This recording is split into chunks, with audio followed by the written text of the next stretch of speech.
নমস্কার, আপনার প্রিয় চ্যানেল আলাপ সঙ্গে দেবস্মিতা চলে এসেছে আরও একটা গল্প নিয়ে। লেখক শরৎচন্দ্র চট্টোপাধ্যায়ের লেখা নানা গল্প আপনাকে এর আগে শুনিয়েছি, আর সেই সব গল্পেই রয়েছে এক টুকরো সমাজ, এক টুকরো বাস্তবের ছবি। আজও তেমনই একটা গল্প শোনাবো। ও হ্যাঁ, গল্প শুনতে শুরু করার আগে একটা অনুরোধ করব। আমার কাজ যদি আপনার ভালো লাগে তাহলে চ্যানেলটা একটু সাবস্ক্রাইব করেই দিন না। শুরু করছি আজকের গল্প, লেখক শরৎচন্দ্র চট্টোপাধ্যায়ের লেখা পরেশ।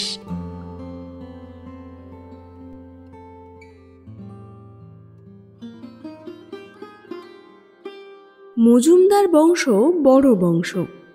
গ্রামের মধ্যে তাহাদের ভারী সম্মান। বড় ভাই গুরুচরণ এই বাড়ির কর্তা।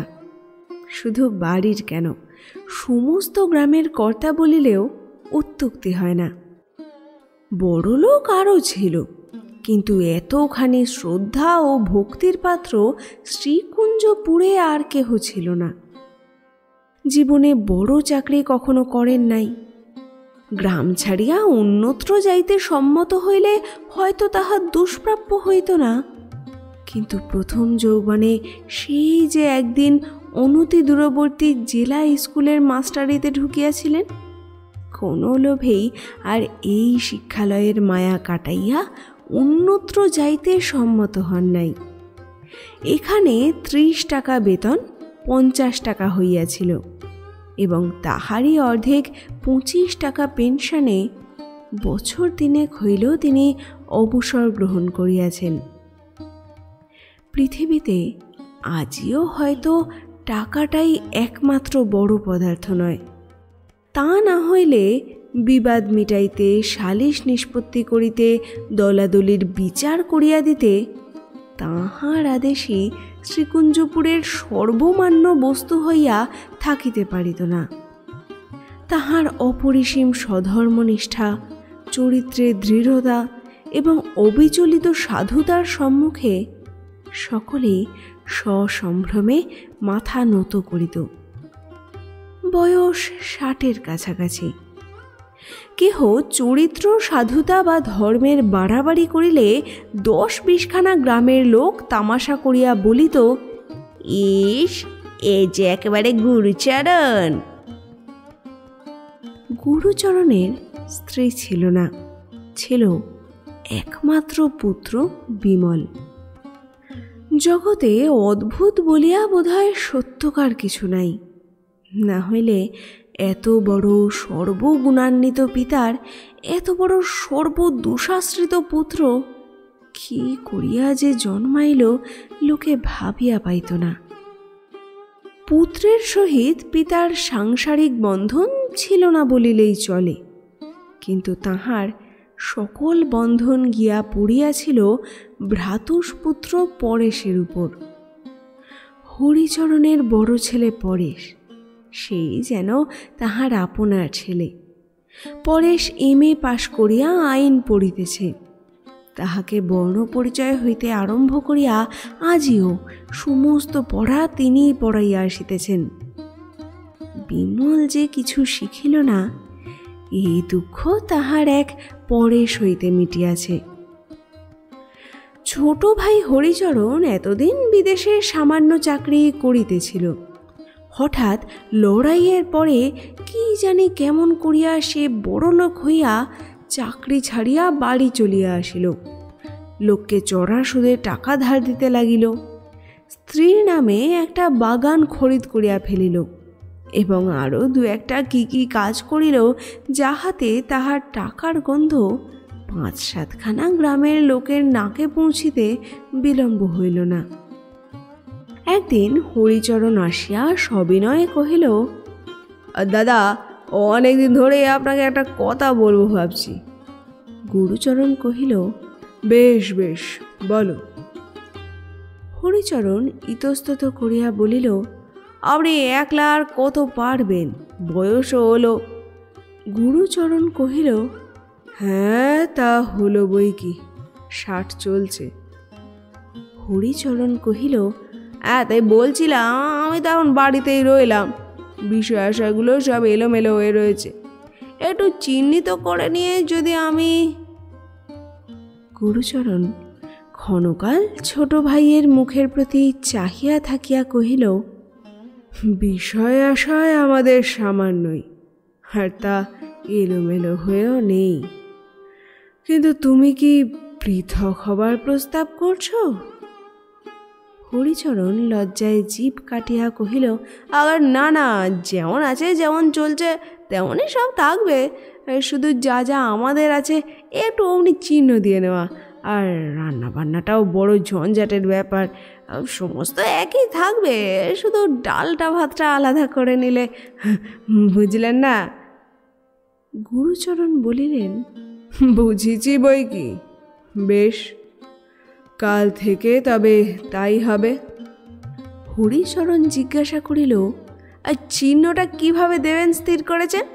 স্থির করার তো এতদিন আবশ্যক হয়নি, তবে আজ যদি হয়ে থাকে আমরা 3 ভাই 3 অংশ সমান ভাগ করে নিলেই হবে। হরিচরণ আশ্চর্য হইয়া বলিল, 3 অংশ কিরকম? মেজবৌমা বিধবা, ছেলেপুলে নেই, তার আবার অংশ কি? 2 ভাগ হবে। গুরুচরণ মাথা নাড়িয়া বলিলেন, না, 3 ভাগ হবে। মেজ বৌমা আমার শ্যামাচরণের বিধবা, যতদিন বেঁচে আছেন অংশ পাবেন বই কি। হরিচরণ রুষ্ট হইল, কহিল, আইলে পেতে পারে না, শুধু খেতে পড়তে পেতে পারে। সে তো পারেই, কেননা সে বাড়ির বউ। হরিচরণ কহিল, ধরুন কাল যদি বিক্রি করতে কিংবা বাঁধা দিতে চায়? গুরুচরণ বলিলেন, আইনে যদি সে অধিকার দেয় তিনি করবেন। হরিচরণ মুখ কালো করিয়া বলিল, হ্যাঁ, তা করবেন বই কি। পরদিন হরিচরণ দড়ি লইয়া ফিতা লইয়া বাড়িময় মাপজোখ করিয়া বেড়াইতে লাগিল। গুরুচরণ জিজ্ঞাসাও করিলেন না, বাধাও দিলেন না। দিন 2-3 পরে ইট কাঠ বালি চুন আসিয়া পড়িল। বাড়ির পুরানো ঝি আসিয়া খবর দিল, কাল থেকে রাজমিস্ত্রি লাগবে, ছোট বাবুর পাঁচিল পড়বে। গুরুচরণ সহাস্যে কহিলেন, সে তো দেখতেই পাচ্ছি গো, বলতে হবে কেন। দিন 5-6 পরে একদিন সন্ধ্যার পরে দ্বারের বাহিরে পদশব্দ শুনিয়া গুরুচরণ মুখ বাড়াইয়া দেখিয়া জিজ্ঞাসা করিলেন, পঞ্চুর মা, কি গা? পঞ্চুর মা বহুদিনের দাসী, সে ইঙ্গিতে দেখাইয়া বলিল, মেজ বৌমা দাঁড়িয়ে আছেন বড়বাবু।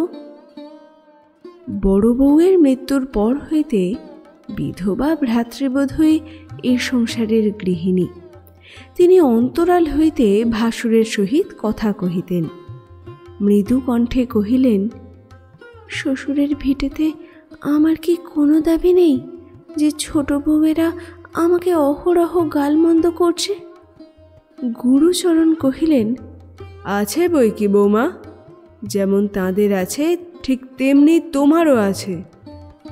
পঞ্চুর মা বলিল, কিন্তু এমন দ্বারা করলে তো বাড়িতে আর টিকতে পারা যায় না।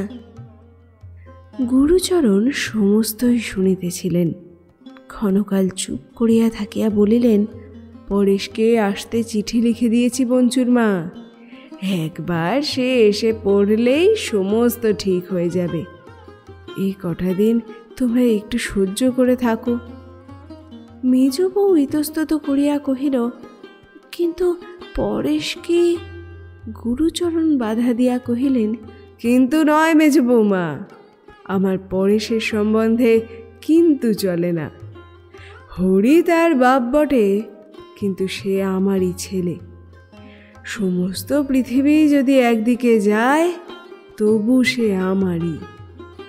আর জ্যাঠামশাই যে কখনো অন্যায় করে না, এ যদি সে না বোঝে তো বৃথাই এতদিন পরের ছেলেকে বুক দিয়ে মানুষ করলাম।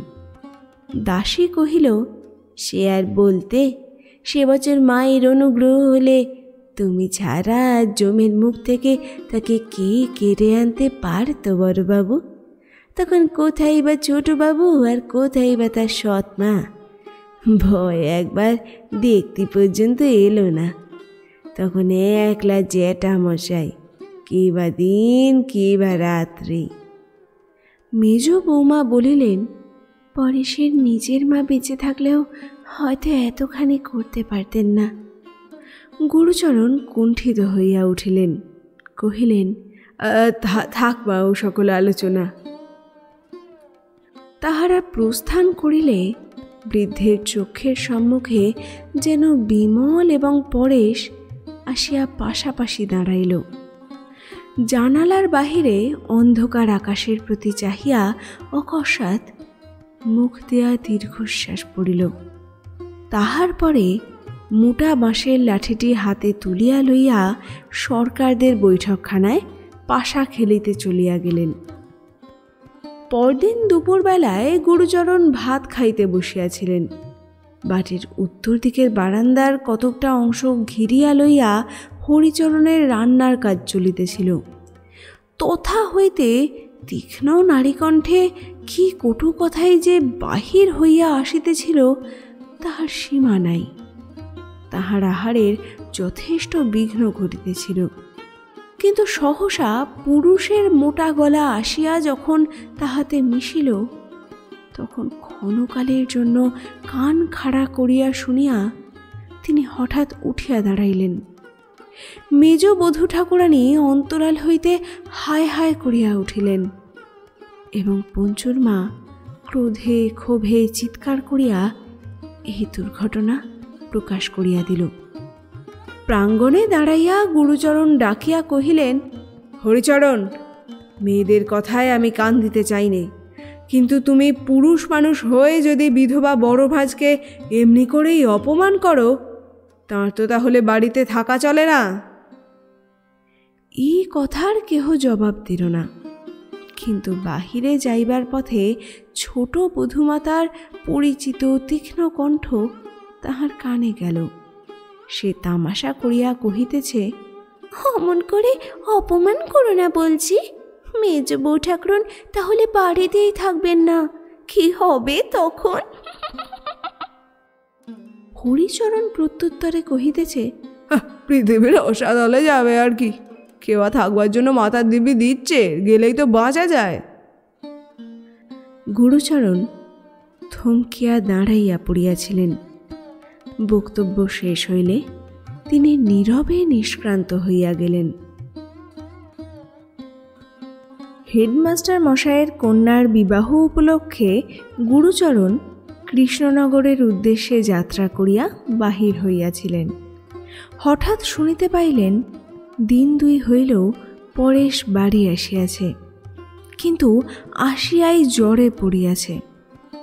ব্যস্ত হইয়া তিনি পরেশের ঘরের মধ্যে প্রবেশ করিতেছিলেন, সম্মুখে ছোট ভাইকে দেখিতে পাইয়া জিজ্ঞাসা করিলেন, পরেশের নাকি জ্বর?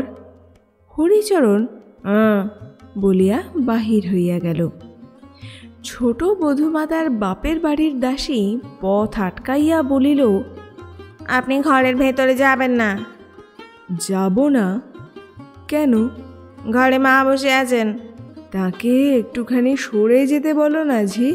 সরে আবার কোথায় যাবেন? ছেলের মাথায় হাত বুলিয়ে দিচ্ছেন। এই বলিয়া সে নিজের কাজে চলিয়া গেল। গুরুচরণ আচ্ছন্নের মতো ক্ষণকাল দাঁড়াইয়া থাকিয়া ডাকিয়া বলিলেন, পরেশ, কেমন আছো বাবা? ভিতর হইতে এই ব্যাকুল প্রশ্নের কোনো সাড়া আসিল না, কিন্তু ঝি কোথা হইতে জবাব দিয়া কহিল, দাদা বাবু জ্বর হয়েছে, শুনতে পেলেন তো?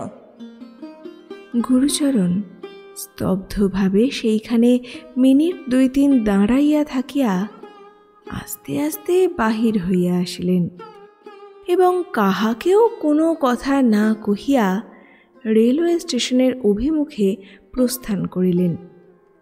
সেখানে বিবাহ বাড়িতে আর কেহ তেমন লক্ষ্য করিল না, কিন্তু কাজকর্ম চুকিয়া গেলে তাহার বহু দিনের বন্ধু হেডমাস্টার মশাই আড়ালে ডাকিয়া জিজ্ঞাসা করিলেন, ব্যাপারটা কি ঘটেছে গুরুচরণ? হরিচরণ নাকি ভারী তোমার পিছনে লেগেছে। গুরুচরণ অন্যমনস্কের মতো কহিলেন, হরিচরণ কই না। না কি হে, হরিচরণের শয়তানি কাণ্ড তো সবাই শুনেছে। গুরুচরণের হঠাৎ যেন সমস্ত কথা মনে পড়িয়া গেল। কহিলেন, হ্যাঁ হ্যাঁ, বিষয় সম্পত্তি নিয়ে হরিচরণ গণ্ডগোল করছে বটে। তাহার কথার ধরনে হেডমাস্টার ক্ষুণ্ণ হইলেন। ছেলেবেলার অকপট বন্ধু, তথাপি গুরুচরণ ভিতরের কথা ঔদাস্যের আবরণে গোপন করিতে চাহে, ইহাই মনে করিয়া তিনি আর কোনো প্রশ্ন করিলেন না। গুরুচরণ কৃষ্ণনগর হইতে বাড়ি ফিরিয়া দেখিলেন তাহার এই কয়েকদিনের অনুপস্থিতির অবসরে উঠানের নানা স্থানে গর্ত খুঁড়িয়া হরিচরণ এমন কাণ্ড করিয়া রাখিয়াছে যে পা ফেলা যায় না। বুঝিলেন যে তাহার মর্জি এবং সুবিধা মতো ভদ্রাসন ভাগ হইয়া প্রাচীর পড়িবে। তাহার টাকা আছে, অতএব আর কাহারও মতামতের তাহার প্রয়োজন নাই। নিজের ঘরে গিয়া কাপড় ছাড়িতেছিলেন, মেজ বৌমাকে সঙ্গে করিয়া পঞ্চুর মা আসিয়া দাঁড়াইল। গুরুচরণ সংবাদ জিজ্ঞাসা করিতে যাইতেছিলেন, অকস্মাৎ অস্ফুট আর্তকণ্ঠে কাঁদিয়া মেজ বৌমা কক্ষতলে লুটাইয়া পড়িল। পঞ্চুর মা নিজেও কাঁদিতে লাগিল এবং কাঁদিতে কাঁদিতেই জানাইল যে পরশু সকালে মেজ বৌমাকে গলায় ধাক্কা মারিয়া হরিচরণ বাড়ি হইতে বাহির করিয়া দিয়াছিল এবং সে উপস্থিত না থাকিলে মারিয়া আধমরা করিয়া ফেলিত। ঘটনাটা সম্পূর্ণ উপলব্ধি করিতে গুরুচরণের অনেকক্ষণ লাগিল। তাহার পরেও তিনি মাটির মূর্তির মতো নির্বাক নিস্পন্দ থাকিয়া হঠাৎ প্রশ্ন করিলেন, হরিচরণ সত্যি সত্যি তোমার গায়ে হাত দিলে বৌমা? পারলে? খানিক পরে জিজ্ঞাসা করিলেন, পরেশ বোধহয় শয্যাগত? পঞ্চুর মা কহিল, তার তো কিছুই হয়নি বড়বাবু, এই তো আজ সকালের গাড়িতে কলকাতা চলে গেল। হয়নি? তার বাপের কীর্তি সে তবে জেনে গেছে? পঞ্চুর মা কহিল, সমস্তই। গুরুচরণের পায়ের তলার মাটি পর্যন্ত যেন দুলিতে লাগিল। কহিলেন, বৌমা, এত বড় অপরাধের শাস্তি যদি তার না হয় তো এই বাড়ি থেকে বাস আমার উঠল। এখনো সময় আছে, আমি গাড়ি ডেকে আনছি, তোমাকে আদালতে গিয়ে নালিশ করতে হবে। আদালতে নালিশ করিবার নামে মেজ বউ চমকিয়া উঠিল। গুরুচরণ বলিলেন, গৃহস্থের বৌঝির পক্ষে এ কাজ সম্মানের নয় তা আমি জানি, কিন্তু এত বড় অপমান যদি মুখ বুজে সহ্য করো মা, ভগবান তোমার প্রতি নারাজ হবেন। এর চেয়ে বেশি কথা আর আমি জানি নে। মেজ বউ ভূমি শয্যা হইতে উঠিয়া দাঁড়াইয়া কহিল, আপনি পিতৃতুল্য, আমাকে যা আদেশ করবেন আমি অসংকোচে পালন করব। হরিচরণের বিরুদ্ধে নালিশ রুজু হইল।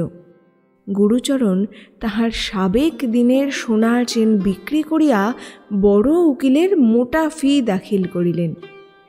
নির্দিষ্ট দিনে মামলার ডাক পড়িল।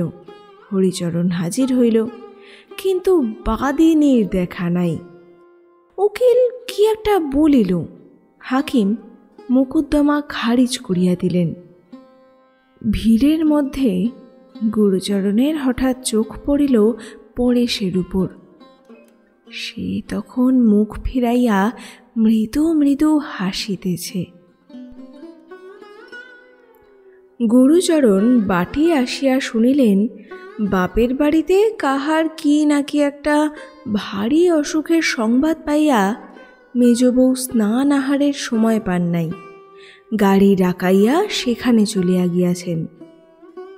পঞ্চুর মা হাত মুখ ধোবার জল আনিয়া দিয়া হঠাৎ কাঁদিয়া ফেলিয়া বলিল, রাতও মিথ্যে, দিনও মিথ্যে বড়বাবু। তুমি আর কোথাও চলে যাও, এই পাপের সংসারে বোধহয় তোমার আর জায়গা হবে না। ঢাক আসিল, ঢোল আসিল, কাঁসি আসিল। মামলায় জয়ী হওয়ার উপলক্ষে ও বাড়িতে শুভচণ্ডীর পূজার বাদ্যভাণ্ড রবে সমস্ত গ্রাম তোলপাড় হইয়া উঠিবার উপক্রম হইল। দ্বিধা বিভক্ত ভদ্রাসনের এক অংশে রহিল হরিচরণ, আর অপর অংশে রহিলেন গুরুচরণ ও সংসারের বহুদিনের দাসী পঞ্চুর মা। পরদিন সকালে পঞ্চুর মা আসিয়া কহিল, রান্নার সমস্ত জোগাড় করে দিয়েছি বড়বাবু। রান্নার জোগাড়? ও ঠিক, হ্যাঁ চল যাচ্ছি। এই বলিয়া গুরুচরণ উঠিবার উপক্রম করিতে দাসী কহিল, কিছু তাড়াতাড়ি নেই বড়বাবু, বেলা হোক না, আপনি বরঞ্চ আজ গঙ্গা স্নান করে আসুন। আচ্ছা তাই যাই বলিয়া গুরুচরণ নিমেষের মধ্যে গঙ্গা স্নানে যাইবার জন্য প্রস্তুত হইয়া দাঁড়াইলেন। তাহার কাজ বা কথার মধ্যে অসঙ্গতি কিছুই ছিল না, তবু পঞ্চুর মার কেমন যেন ভারী খারাপ লাগিল। তাহার কেবলই মনে হইতে লাগিল এই যেন সে বড়বাবু নয়। পঞ্চুর মা বাড়ির ভিতরে আসিয়া চেঁচাইয়া বলিতে লাগিল, কখনো ভালো হবে না, কখনো না, শাস্তি ভগবান দেবেনই দেবেন। কাহার ভালো হইবে না, কাহাকে তিনি শাস্তি দেবেনই দেবেন ঠিক বুঝা গেল না, কিন্তু ছোটর তরফ হইতে এই লইয়া বিবাদ করিতে সেদিন কেহই উদ্যত হইল না। এমনি করিয়া দিন কাটিতে লাগিল। গুরুচরণের একমাত্র সন্তান বিমলচন্দ্র যে সুসন্তান নহে, পিতা তাহা ভালো করিয়াই জানিতেন। মাস কয়েক পূর্বে ঘণ্টা কয়েকের জন্য একবার সে বাড়ি আসিয়াছিল, আর তাহার দেখা নাই। সেবার একটা ব্যাগের মধ্যে সে গোপনে কি কতকগুলা রাখিয়া যায়। চলিয়া গেলে গুরুচরণ পরেশকে ডাকিয়া কহিয়াছিলেন, দেখ তো বাবা, কি আছে ওর মধ্যে। পরেশ পরীক্ষা করিয়া দেখিয়া বলিয়াছিল, কতগুলো কাগজপত্র, বোধহয় দলিল টলিল হবে। জ্যাঠামশাই, এগুলো পুড়িয়ে ফেলি। গুরুচরণ বলিয়াছিলেন, যদি দরকারি দলিল হয়। পরেশ কহিয়াছিল, দরকারি তো বটেই, কিন্তু বিমলদার পক্ষে বোধহয় অদরকারি। বিপদ কাজ কি ঘরে রেখে। গুরুচরণ আপত্তি করিয়া বলিয়াছিলেন, না না, না জেনে নষ্ট করা যায় না পরেশ, কারো সর্বনাশ হয়ে যেতে পারে। ওগুলো তুই কোথাও লুকিয়ে রেখে দেগে বাবা, পরে যা হয় করা যাবে। এই ঘটনা আর তাহার মনে ছিল না।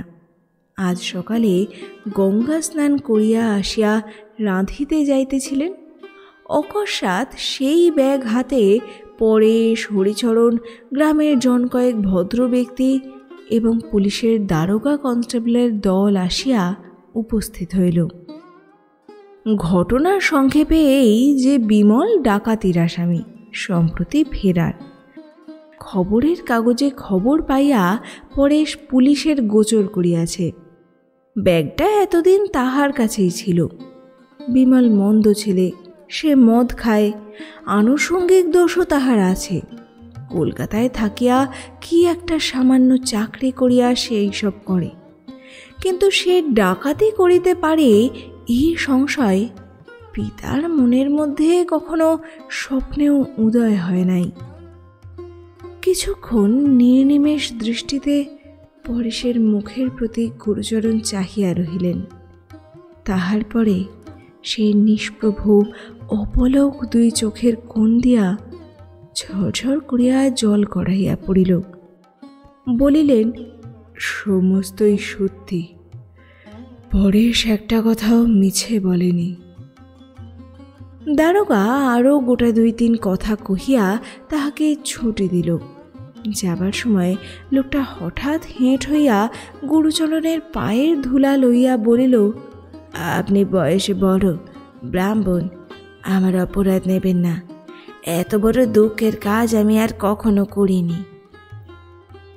আরও কয়েক মাস পরে খবর আসিল, বিমলের 7 বৎসর জেল হইয়াছে। আবার ঢাক, ঢোল ও কাঁসি সহযোগে শুভচণ্ডীর সমারোহে পূজার আয়োজন হইতেছিল। পরেশ বাধা দিয়া বলিল, বাবা, এসব থাক। কেন? আমি সইতে পারবো না। বেশ তো, সইতে না পারো, আজকের দিনটা কলকাতায় বেরিয়ে এসোগে। জগন্মাতার পুজো, ধর্মকর্মে বাধা দিও না। বলা বাহুল্য, ধর্মকর্মে বাধা পড়িল না। দিন 10 পরে একদিন সকালে গুরুচরণের ঘরের দিকে অকস্মাৎ একটা হাঁকাহাঁকি চেঁচামেচির শব্দ উঠিল। খানিক পরে গয়লা মেয়ে কাঁদিতে কাঁদিতে আসিয়া উপস্থিত। তাহার নাক দিয়া রক্ত পড়িতেছে। হরিচরণ ব্যস্ত হইয়া জিজ্ঞাসা করিলেন, রক্ত কিসের মুখদা, ব্যাপার কি? কান্নার শব্দে বাটির সকলে আসিয়াই পৌঁছিলেন। মোক্ষদা বলিল, দুধে জল দিয়েছি বলে বড়বাবু লাথি মেরে আমায় গর্তে ফেলে দিয়েছেন। হরিচরণ কহিল, কে কে দাদা? যা। পরেশ কহিল, জ্যাঠামশাই? না না, মিথ্যে কথা। ছোট গিন্নি বলিলেন, বড় ঠাকুর দিয়েছেন মেয়ে মানুষের গায়ে হাত, তুই কি স্বপ্ন দেখছিস গয়লা মেয়ে? সে গায়ের কাদা মাটি দেখাইয়া ঠাকুর দেবতার দিব্য করিয়া বলিল, ঘটনা সত্য। ইনজংশনের কৃপায় প্রাচীর তোলা বন্ধ হইয়াছিল বটে, কিন্তু উঠানের গর্তগুলা তেমনিই ছিল, বুঝানো হয় নাই। গুরুচরণ লাথি মারায় ইহারই মধ্যে মোক্ষদা পড়িয়া গিয়া আহত হইয়াছে। হরিচরণ কহিল, চল আমার সঙ্গে নালিশ করে দিবি। গৃহিণী কহিলেন, কি যে অসম্ভব বলো তুমি, বড় ঠাকুর মেয়ে মানুষের গায়ে হাত দেবেন কি? মিছে কথা। পরেশ স্তব্ধ হইয়া দাঁড়াইয়া রহিল, একটা কথাও কহিল না। হরিচরণ বলিল, মিছে হয় ফেসে যাবে, কিন্তু দাদার মুখ দিয়ে তো আর মিথ্যে বার হবে না। যদি মেরে থাকেন তাহলে শাস্তি হবে। যুক্তি শুনিয়া গৃহিণীর সুবুদ্ধি আসিল। কহিলেন, সে ঠিক, নিয়ে গিয়ে নালিশ করিয়েই দাও, ঠিক সাজা হয়ে যাবে। হইল তাই। দাদার মুখ দিয়া মিথ্যা বাহির হইল না। আদালতের বিচারে তাহার 10 টাকা জরিমানা হইয়া গেল। এবার শুভচণ্ডীর পূজা হইল না বটে, কিন্তু পরদিন দেখা গেল কতকগুলা ছেলে দল পাকাইয়া গুরুচরণের পিছনে পিছনে হৈ হৈ করিয়া চলিয়াছে। গয়লানি মারার গানও একটা ইতিমধ্যেই তৈরি হইয়া গিয়াছে। রাত্রি বোধহয় তখন 8টা হবে। হরিচরণের বৈঠকখানা গম গম করিতেছে। গ্রামের মুরব্বীরা আজকাল এইখানেই আসিতে আরম্ভ করিয়াছেন। অকস্মাৎ একজন আসিয়া একটা বড় মজার খবর দিল। কামারদের বাড়ির ছেলেরা বিশ্বকর্মা পূজা উপলক্ষে কলিকাতা হইতে জনা 2 খেমটা আনিয়াছে। তাহারই নাচের মজলিসে বসিয়া রহিয়াছে গুরুচরণ। হরিচরণ হাসিয়া লুটাইয়া পড়িয়া কহিল, পাগল পাগল, শোনো কথা একবার। দাদা গেছে ক্যাম্পটার নাচ দেখতে। কোন গুলির আড্ডা থেকে আসা হচ্ছে অবিনাশ? অবিনাশ মাইরি দিব্যি করিয়া বলিল, সে স্বচক্ষে দেখিয়া আসিয়াছে। একজন ছুটিয়া চলিয়া গেল সঠিক সংবাদ আনিতে। মিনিট 10 পরে ফিরিয়া আসিয়া জানাইল, সে খবর সর্বাংশেই সত্য। আর শুধু নাচ দেখাই নয়, রুমালে বাঁধিয়া পেলা দিতেও সে এইমাত্র নিজের চোখে দেখিয়া আসিল। একটা হইচই উঠিল। কেহ বলিল, এমন যে একদিন ঘটিবে তাহা জানা ছিল। কেহ বলিল, যেদিন বিনা দোষে স্ত্রীলোকের গায়ে হাত দিয়াছে সেই দিনই সব বুঝা গেছে। একজন ছেলের ডাকাতির উল্লেখ করিয়া বলিল, ওই থেকে বাপের চরিত্র আন্দাজ করা যায়। এমন কত কি। আজ কথা কহিল না শুধু হরিচরণ। সে অন্য মনস্কের মতো চুপ করিয়া বসিয়া রহিল। তাহার কেমন যেন আজ ছেলেবেলার কথা মনে হইতে লাগিল। এ কি তাহার বরদা? এ কি গুরুচরণ মজুমদার? রাত্রি বোধহয় তৃতীয় প্রহর, কিন্তু নাচ শেষ হইতে তখনও বিলম্ব আছে। বিশ্বকর্মার পূজা সকালেই শেষ হইয়াছে, কিন্তু তাহারই জের টানিয়া ভক্তের দল মদ খাইয়া, মাংস খাইয়া, খেমটা নাচাইয়া একটা দক্ষ যজ্ঞের সমাপ্তি করিতেছে। অধিকাংশেরই কাণ্ডজ্ঞান বোধহয় আর নাই। আর তাহারই মাঝখানে বসিয়া স্মিত মুখে বৃদ্ধ গুরুচরণ। কে একজন চাদরে মুখ ঢাকিয়া ধীরে ধীরে তাহার পিঠের উপর হাত রাখিতেই তিনি চমকাইয়া ফিরিয়া চাহিয়া কহিলেন, কে? লোকটি কহিল, আমি পরেশ জ্যাঠামশাই, বাড়ি চলুন। গুরুচরণ দ্বিরুক্তি করিলেন না, বলিলেন, বাড়ি চলো। উৎসব মঞ্চের একটা ক্ষীণ আলোক রাস্তায় আসিয়া পড়িয়াছিল। সেইখানে আসিয়া পরেশ এক দৃষ্টে গুরুচরণের মুখের প্রতি চাহিয়া রহিল। চোখে সে জ্যোতি নাই, মুখে সে তেজ নাই। সমস্ত মানুষটাই যেন ভূতাবিষ্টের ন্যায়। এতদিন পরে তাহার চোখ দিয়া জল পড়িতে লাগিল, এবং এতদিন পরে আজ তাহার চোখে ঠেকিল লোকের কাছে জ্যাঠামশাইয়ের জন্য লজ্জা পাইবার আর কিছু নাই। এই অর্ধ সচেতন দেহ ছাড়িয়া তিনি অন্তর্হিত হইয়া গেছেন। কহিল, আপনার কাশী যাবার বড় ইচ্ছে জ্যাঠামশাই, যাবেন? গুরুচরণ কাঙালের মতো বলিয়া উঠিলেন, যাব পরেশ, যাব, কিন্তু আমাকে কে নিয়ে যাবে? পরেশ কহিল, আমি নিয়ে যাব জ্যাঠামশাই। তবে চলো একবার বাড়ি থেকে জিনিসপত্র নিয়ে আসি গে। পরেশ কহিল, না জ্যাঠামশাই, ও বাড়িতে আর না, ওর কিছু আমরা চাই নে। গুরুচরণের হঠাৎ যেন হুঁশ হইল। ক্ষণকাল নীরব থাকিয়া কহিলেন, কিছু চাই নে?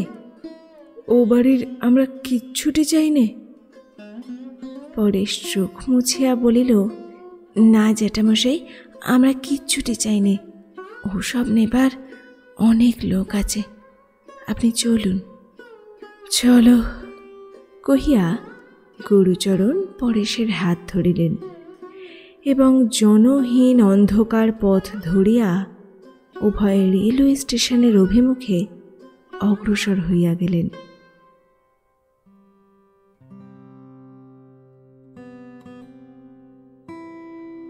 শেষ হলো আজকের গল্প শ্রী শরৎচন্দ্র চট্টোপাধ্যায়ের লেখা পরেশ।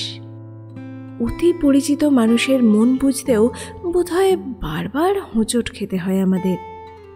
চিনতে পারি না অত্যন্ত কাছের মানুষটাকেও, তারপর অজান্তেই কখন নিজেরা বদলে যাই ধীরে ধীরে। যাই হোক, আমার কাজ আপনার ভালো লাগলে লাইক, কমেন্ট আর সাবস্ক্রাইব করতে ভুলবেন না যেন। আর আরও মানুষের সঙ্গে আমার আলাপ জমাতে আমার কাজ শেয়ার করুন তাদের সঙ্গে। ভালো থাকবেন, সুস্থ থাকবেন, সাবধানে থাকবেন। ধন্যবাদ।